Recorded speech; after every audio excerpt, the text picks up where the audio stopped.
Anyone that had joined me a couple of weeks ago when I did a seance got a brief little taste of what it's all about, which is energy. And I'm going to dig deeper into that to help people to understand. And this, in part, is going to lead into the wishing machine, which I have taken to a new level. There's Joshua, um, who is at a whole different level with this. Joshua Warren is a whole different level with this. I'm taking it to a whole new level.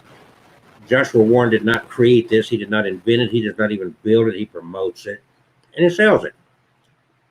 And that's fine. Interesting concept. I get it.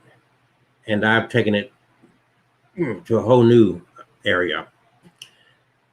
So to get there, to help you understand what it's all about, you're a paranormal investigator, you're wanting to have an experience. Let's put it that way. You want to have an experience.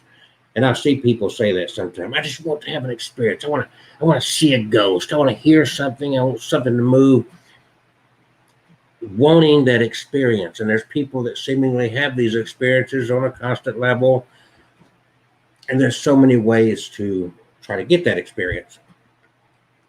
So if you're seeking anything, is there a way to increase the probabilities, the possibilities of getting what you want? I want to have this experience. Can I get it? Can I do anything? Is there anything I can do to increase that possibility of interacting with a spirit? Or is there anything that I can do to create a situation to where that whatever that opportunity is going to come to me, energy and symbols. So you look at this, and if you're a citizen of the United States, that's going to create an emotion. Looking at this symbol is going to create in you, it's going to stir something that maybe would not be the same reaction by someone at a different time, different place on the planet. Okay? Now, if I go here, that's going to give you another emotion.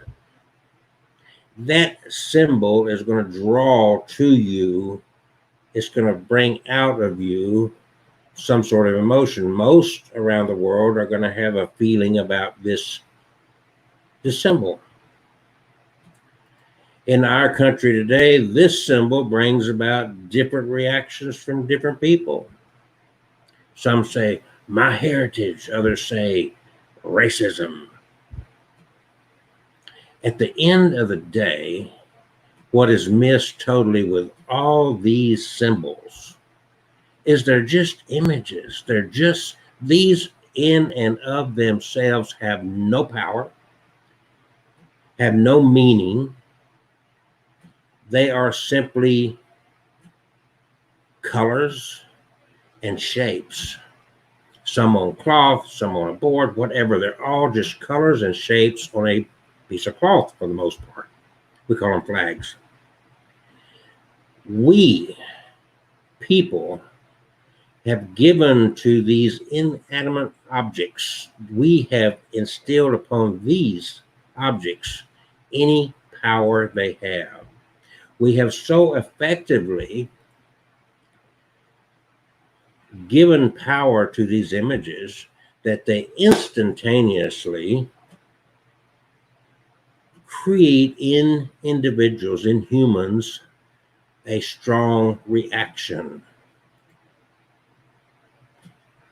And it's not always the same reaction with every individual. There are some who view this image in a different light, totally, than they would view this image.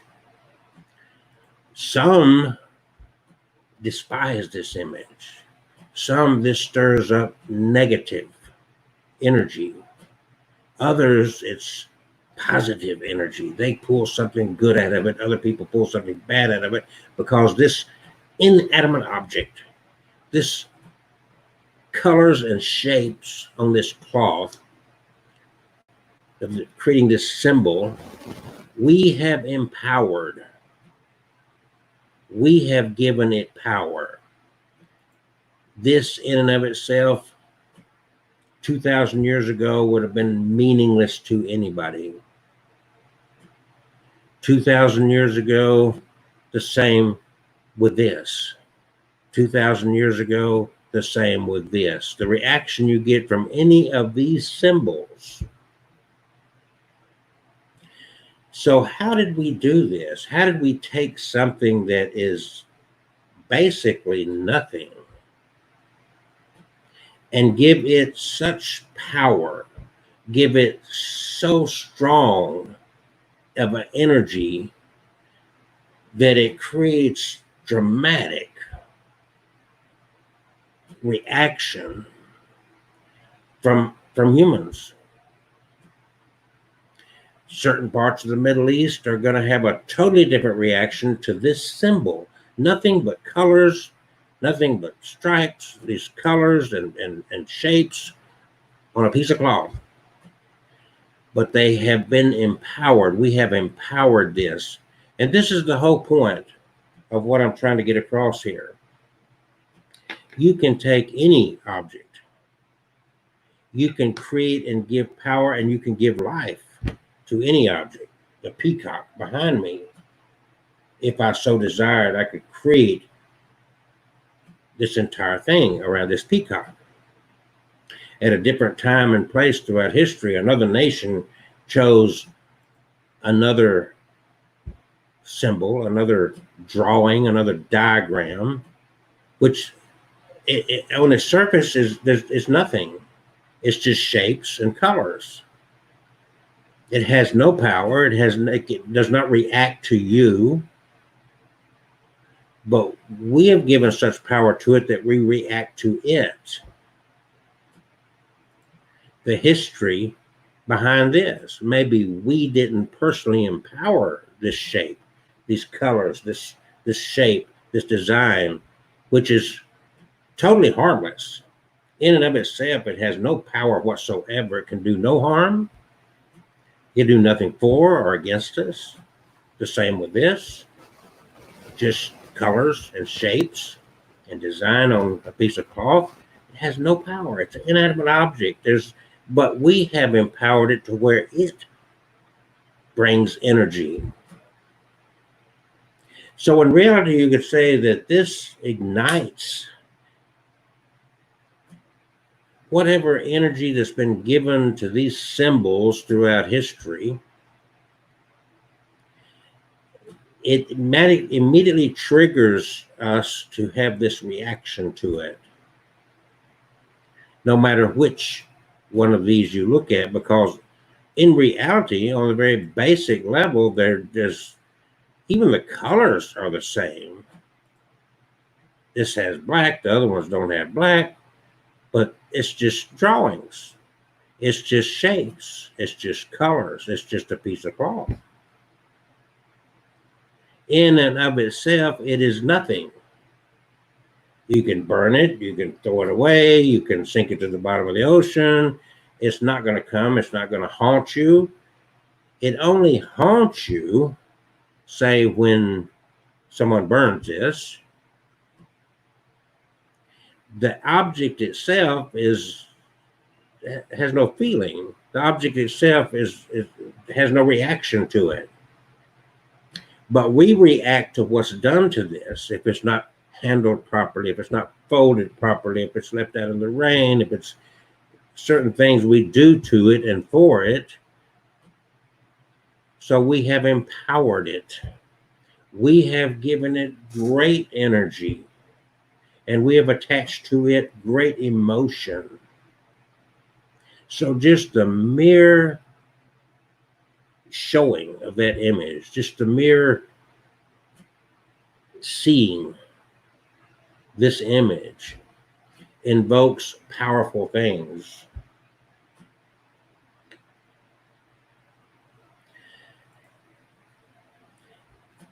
And that is the way it is with everything around us. Some people are very sentimental in certain things. It's like, oh, this belonged to my great grandmother. Maybe I never knew my great grandmother, but I had heard stories about my great grandmother. I have attached meaning to a particular inanimate object. I have given meaning to it. And that would have no meaning to you, and I could share it with you, and you would appreciate that. Oh, to Kelsey, this means something. That's very valuable to him. To you, it's like it's nothing. So when we deal on any level of energy, because that's what this is all about, on any we are what's creating all this around us. Now, to us, it may be inanimate, but we are animating it. We are the creator. And that's a powerful thing. And when you realize that, then it opens up a lot of doors for you and what you're able to do in life. Excuse me. Because once you realize the power you've got, that I can give power, I can animate that inanimate object, I can energize this, I can give it so much power. When you realize that you've got that ability, then the things you want in life start coming easier to you because you start understanding how to manipulate this energy, how to energize things. Tarot card readers. We had someone on the show a couple of weeks ago that was a casting of bones. These are inanimate objects. She cares for them. She's written a book about them. She accumulates them. She keeps them in a nice casket. And she deals with them in a very tender, gentle, loving way. And they communicate with her because they have been empowered. She has given them this energy. She has animated them. She has brought them to life. Tarot card readers do the same thing. They take my cards into the room. They take this deck of cards and they give that deck of card energy. It's not the cards. It is what you have done with the cards. It is the power that you've given the cards. That's where it comes from. So when you say, are ghosts real? Well, they could be. It's not so much are ghosts real, it's like, what are ghosts? It's all energy.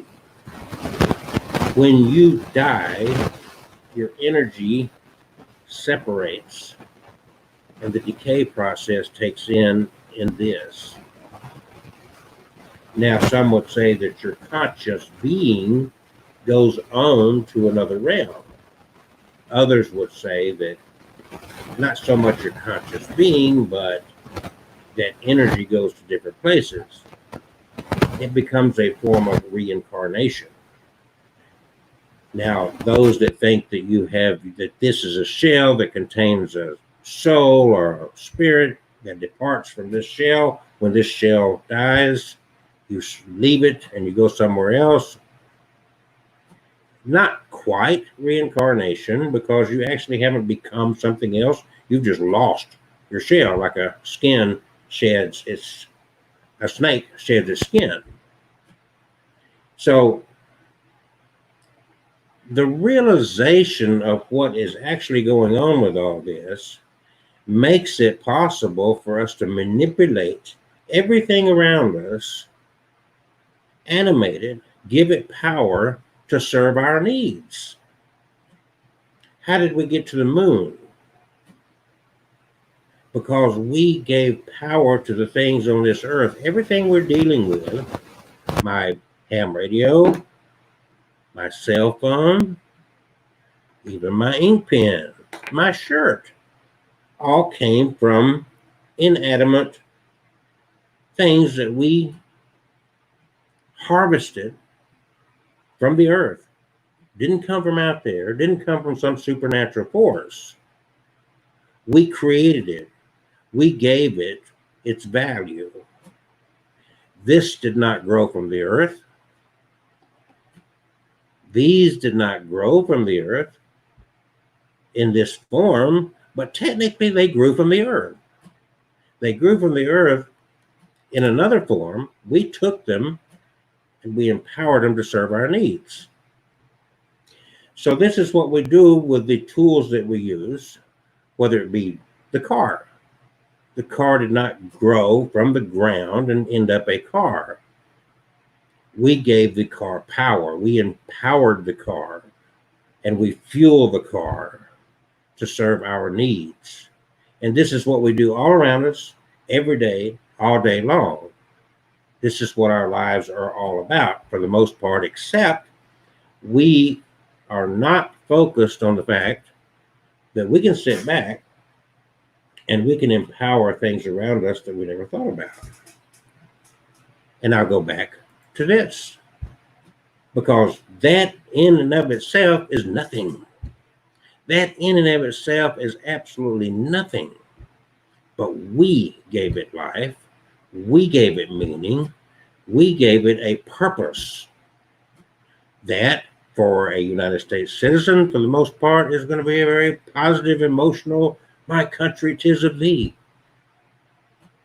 This is going to draw another emotion because we gave it a different kind.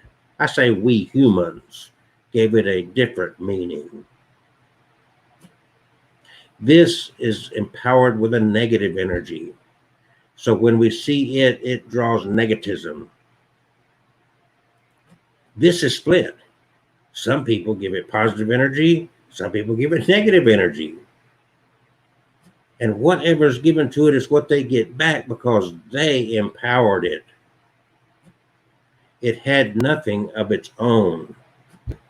On its own, it will simply rot away and go back to the earth from whence it came. Just like everything around me. Just like all of this. Even, believe it or not, plastic will eventually go back to the earth. It may take an extremely long time for that to take place compared to other things. But the point is that once we stop giving it power, it goes back to where it originated from dust to dust. So when you realize our capabilities, it enhances your ability to get more out of life. It enhances your ability to get what you want out of life, what you really desire out of life. So then the next step is, what do you really want? What really do you want in life? Is it more material things? Is it more time? A lot of people cannot articulate. They cannot really identify what they really would like to get out of life. So if you don't know what you want out of life, then you're not going to be able to empower anything. You're not going to be able to energize anything to get anything from. So you may have not personally built the car, manipulated the earth that came up with your cell phone.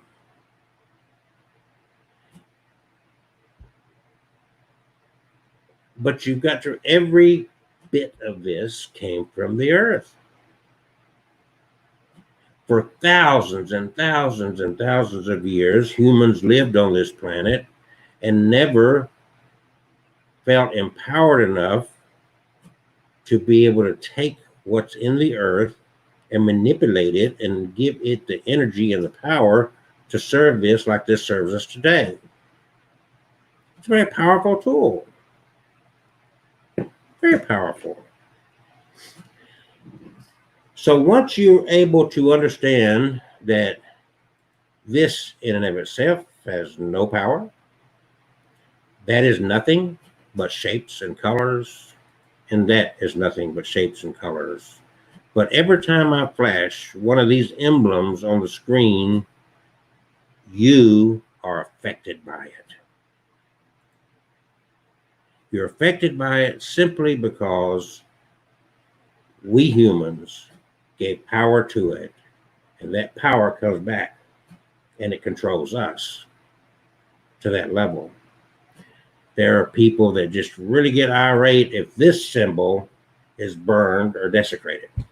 It's like you murdered somebody. That's how much life force has been given to this inanimate object. There's people out there that just are totally angered and frustrated, and the fact that somebody would burn or harm this in any way, that they didn't respect that as if it were a life. To them it is, because it's been empowered. They've given it that power, they've given it that life. They, as it were, have breathed life into it. So now it is on its own breathing, because you breathe life into it. So every time it's seen, that energy is there. It's already been given to it. It's already been animated. So you want to have a paranormal experience. And your problem with a lot of people that go through the desire to have this paranormal experience is they think what they see on TV is the way you've got to go. I've got to have an EMF meter. I've got to have night vision cameras. I've got to have thermal imaging. I've got to have a voice recorder so I can do EVP work, spirit box. There is a guy on YouTube channel, Huff Paranormal. He's been there for a little while. He has grown to 1 million freaking subscribers. And he has built a box. That box in and of itself is nothing. But he has built it up. He's empowered it in such a way that people that follow him, people that believe what he's doing, are convinced that that box has the power to grab from the spirit world so that we humans can communicate. There's some people that have paid this guy lots and lots of money to get a box from him. It's copper wiring. It's, again, everything that's in that box came from the earth. Everything that you have, the technology, everything I'm using to live stream this right now was manipulated from the earth. Been there all along. For tens of thousands of years of human existence, it was ignored, not known about, not utilized. Just in the last 100 years, it's wow. Why? Because we woke up and we realized that we can take and we can give power to these things. We can animate these things. We can manipulate these things to where they are energized and they can serve a purpose for us. So now, what I'm doing now, I would have been called a god, or this has been some miracle. This has been some, wow, look at this guy. Look, this is, wow.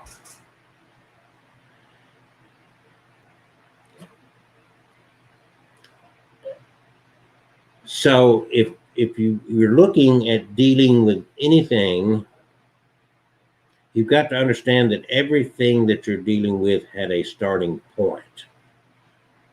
The ghost that you want to communicate with, the spirit that you're trying to talk to, had a beginning point. There have been stories made up. Let's take Schloss Furnishes. That they made up a story to enhance their Halloween thing out there, and people buy into this story. A lot of people believe it to this day. I think Slag was his name, and I know for a fact it was just a made-up story. There was no such thing that happened there. There was no such person there, but it was created, and it was given life, and now it is believed. It's empowered. There's people that actually spend the night at Schloss to do a ghost investigation, do a paranormal investigation, that will swear to you they had this experience with this entity, Slag, I think is the name, that was made up, never existed. But somebody at Schloss at one point in time in recent years created this entity from nothing and empowered it, gave it power, energized it, animated it, to where people are convinced that they are interacting with something that another human or group of humans created. It's really no different than what you're feeling right here. It's no different than what you're feeling when you see this. You immediately see certain things, it's like, ooh, it's negative. Or then you flip over to this picture and it's like, oh, you just want to put your hand on your heart. My country 'tis of thee. You get this overwhelming emotion of hearing the national anthem, and it's a whole different feeling. When in reality, none of it was there. It's just shapes and colors. It's just things that we gave power to. So this is kind of like what the wishing machine does. And Joshua Warren is promoting a certain version of this, which is fine. Because again, the power that is there is something we're giving that power. We're providing, we're opening it up, we're bringing it to life. We are birthing this item. Again, none of these things existed. We dug up the earth, we manipulated things. The same thing we're doing with the wishing box. Nothing negative about that.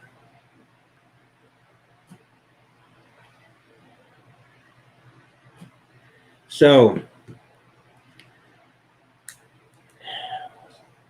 you can get what you want out of life. You just got to know how to do it. Now, no, I'm not talking about going against the laws of quote unquote nature and going against the laws of physics. I'm not suggesting that you're going to start flapping your arms and be able to fly and that sort of thing. I don't think you're going to defy the law of gravity. That's not where I'm coming from. Within the bounds of known physics, within the bounds of natural law, you can give the energy and manipulate things to get what you want. That is the power of things like the wishing machine. Because you are going through a process with this machine to, this is my intention. And this is where I want to go. And you're going through this process to get there. So you are creating and giving energy and life to this. And case after case after case of people going through this, you can call it a ritual. It's kind of like a wishing machine ritual. This is the tool you use for the ritual. And case after case after case of people saying, I got the wishing machine. I used the wishing machine. I just can't believe this happened, that happened. As Joshua Warren would share with you, when he first bought one, the $300 he paid for it, he said, okay, what am I going to wish for? Well, he wished for his $300 back. So he used the wishing machine in this ritual that will be taught to you if you want to learn it and you want to get a wishing machine. He used the wishing machine to give the intention of getting the $300 back. Well, it wasn't like just magically, poof, oh, there's money. No, that wasn't the way it worked. But what happened is then in a short time, he gets a phone call saying, hey, will you come and give a lecture for this business group over here for an hour? $300 will pay you. Just happened, $300. So the $300 came back. And this is the way it works. It's not like it's just going to be some, oh, I won the lottery. That's not the way life, it's just like this. Something had to be put into manipulating the elements we found naturally on this planet that's always been there. We just never took the time to manipulate it before to come up with this stuff. It didn't just happen by somebody going through a ritual and saying, I wish I had better communication tools. No, there had to be, the opportunity was given. when somebody sat there and thought, well, there's got to be a better way to communicate besides doing the telegraph, a door was open. A door presented itself. Look here. So you take, we found electricity. We knew electricity was there. We saw lightning. I'm sure that they experienced static electricity. They knew there was some power there. It was misinterpreted for a long time. That wasn't the fault of the lightning or the static electricity, that sort of thing. That was the fault of our ignorance. So we failed to properly identify and realize what it was, what we could do.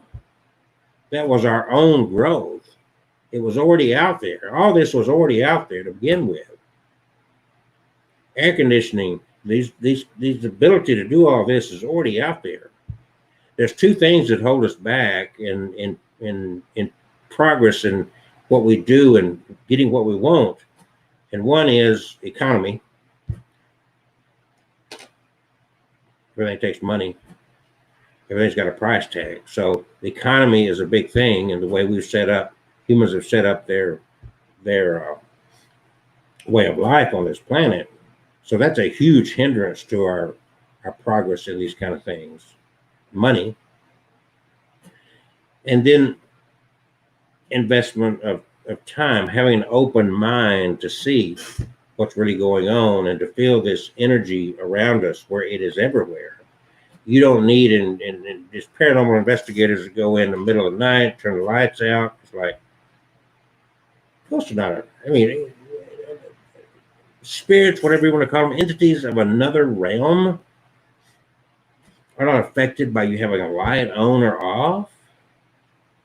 I can understand the quiet, but you can get it just as quiet in the daytime as the lights on or off.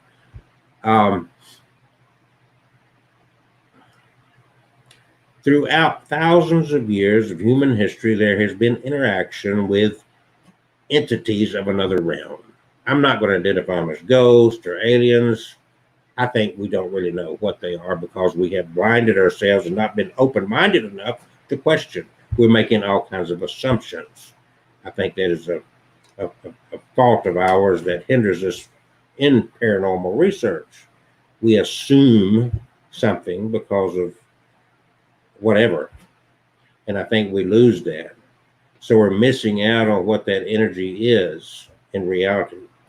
There are theories on that, but there's no conclusion on it. There's a lot of people that think there is. As like a lot of Christians think that when you die, your spirit leaves and you go to heaven. And they also say that your spirit goes to join your grandmother and your aunt and whoever else has died before. And that's a strange belief because that's not taught in the Christian faith. That's not biblical whatsoever. The Bible talks about a resurrection. You're dead till the resurrection day. And it never once suggests that you're going to meet up with grandmother or Aunt Sue or anybody else. I'm not saying that doesn't happen. I'm just saying it's not a biblical teaching. That came somewhere else at some other point in time. That did not come from anywhere in the Bible. It has nothing in genuine Christian foundation. It's not there. So without an open mind, being able to see and allow ourselves to grow, we're never going to truly identify what we think we're calling spirits. We've already locked into this belief, so it's like we're looking for validation of what we already believe. And that's not to take away with there's something out there. That's not to take away with there's something happening. There's some kind of entities or some kind of energy out there doing these things.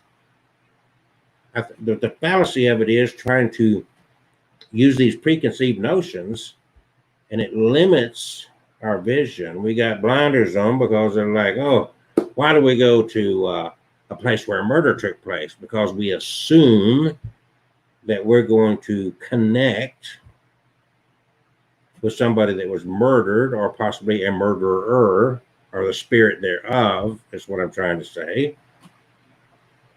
So we've already got this preset disposition and we're not growing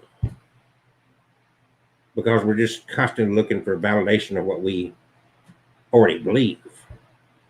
So we're not growing. We hadn't gone anywhere in years, hundreds of years, because we've got this preconceived thing. We're not going to learn anything about paranormal investigation. Is to me is a hobby. It's not really learning anything because you've already got this preconceived notion of what's going on. So you're not trying to learn anything. You're just trying to prove what you already believe.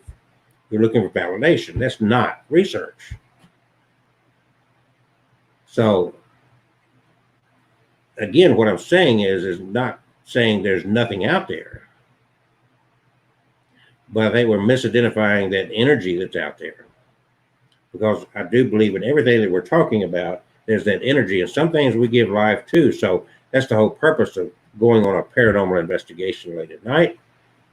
You turn out the lights, you're setting the ambience for this Hollywood style television production ghost hunt, so that you're getting it. You're fixing this in a certain way, the whole environment. Not because that's going to bring out any ghosts, but because it's going to put your mind in a certain place. So that's why, right here, that did nothing of itself. But we gave it meaning, we gave it power, we energized it, just like we did that, just like we did that. The same cloth, the same colors.